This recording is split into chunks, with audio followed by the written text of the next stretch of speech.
Assalamualaikum warahmatullahi wabarakatuh. Perkenalkan, nama saya Nur Makfira Mustami, NIM 1903042 dari kelas RMIKA angkatan 2019.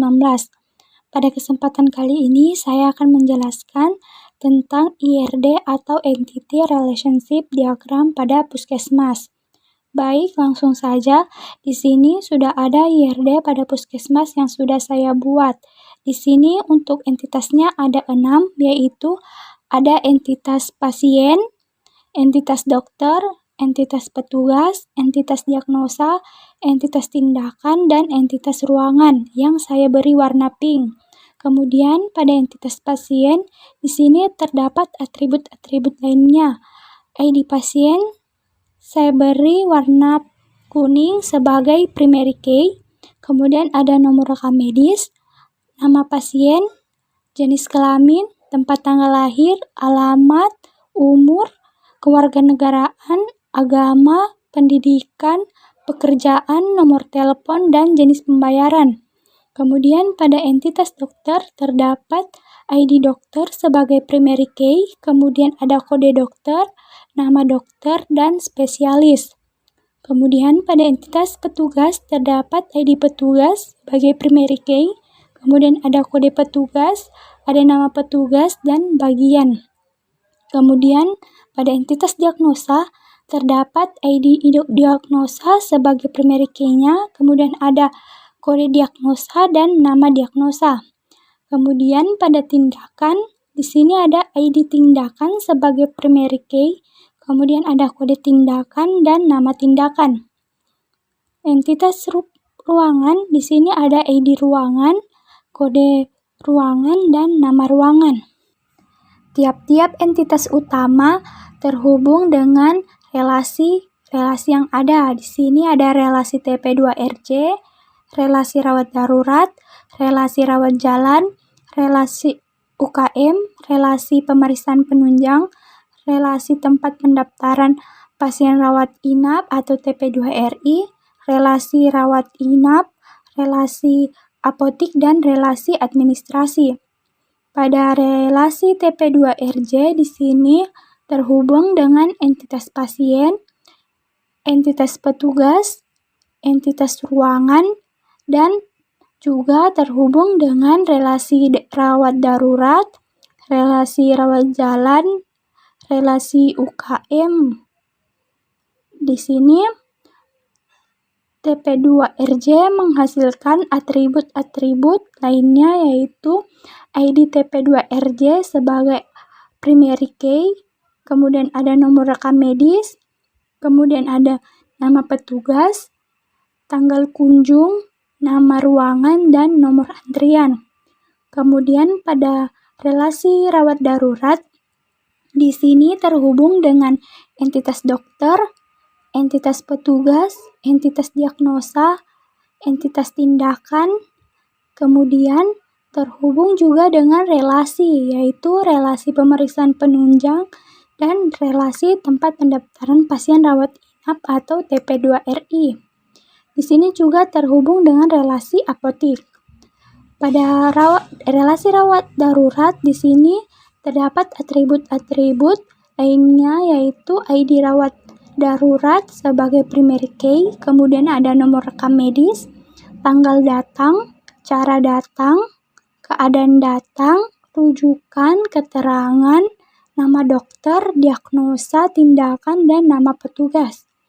Kemudian pada relasi rawat jalan di sini terhubung dengan entitas dokter, entitas petugas, entitas diagnosa, entitas tindakan, dan terhubung juga dengan relasi pemeriksaan penunjang, relasi tempat pendaftaran pasien rawat inap atau TP2RI, dan relasi apotik. Di sini relasi rawat jalan menghasilkan atribut-atribut, yaitu ID rawat jalan sebagai primary key, kemudian ada nomor rekam medis, nama dokter, diagnosa, tindakan, tanggal kunjung, dan nama petugas. Kemudian pada relasi UKM atau unit kegiatan masyarakat, yaitu terhubung dengan entitas dokter, entitas petugas, dan relasi apotik. Di sini relasi UKM menghasilkan atribut-atribut yaitu ID UKM sebagai primary key, kemudian nomor rekam medis, tanggal kegiatan, jenis kegiatan, keterangan, nama dokter, dan nama petugas. Selanjutnya itu relasi pemeriksaan penunjang. Di sini relasi pemeriksaan penunjang terhubung dengan entitas pasien, kemudian entitas petugas, kemudian entitas tindakan. Di sini relasi pemeriksaan penunjang menghasilkan atribut-atribut yaitu ID pemeriksaan penunjang sebagai primary key, tanggal kunjung, nomor rekam medis, tindakan, tanggal pemeriksaan, tanggal pemeriksaan, hasil pemeriksaan, kemudian nama petugas. Selanjutnya itu tempat pendaftaran pasien rawat inap atau TP2RI. Terhubung dengan entitas pasien, entitas petugas, dan entitas ruangan. Kemudian terhubung juga dengan relasi rawat inap. Pada relasi TP2RI menghasilkan atribut-atribut yaitu ID TP2RI sebagai primary key, kemudian ada nomor rekam medis, nama petugas, tanggal masuk, nama ruangan, dan nomor antrian. Selanjutnya itu relasi rawat inap.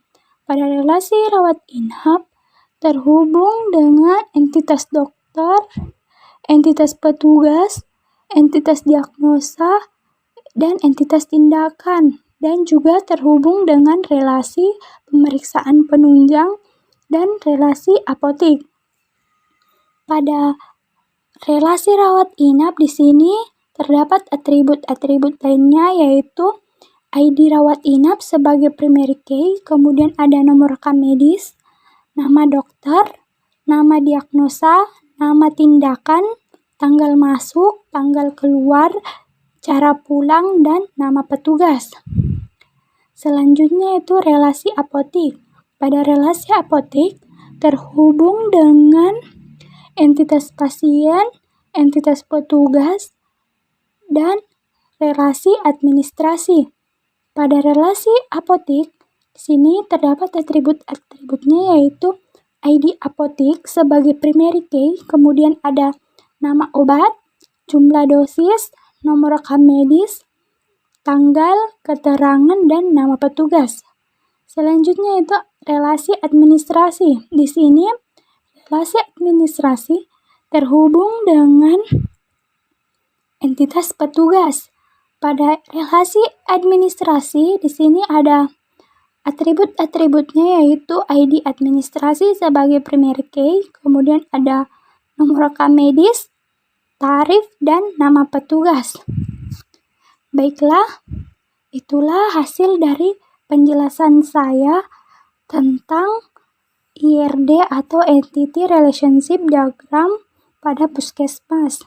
Lebih dan kurangnya mohon dimaafkan. Wassalamualaikum warahmatullahi wabarakatuh.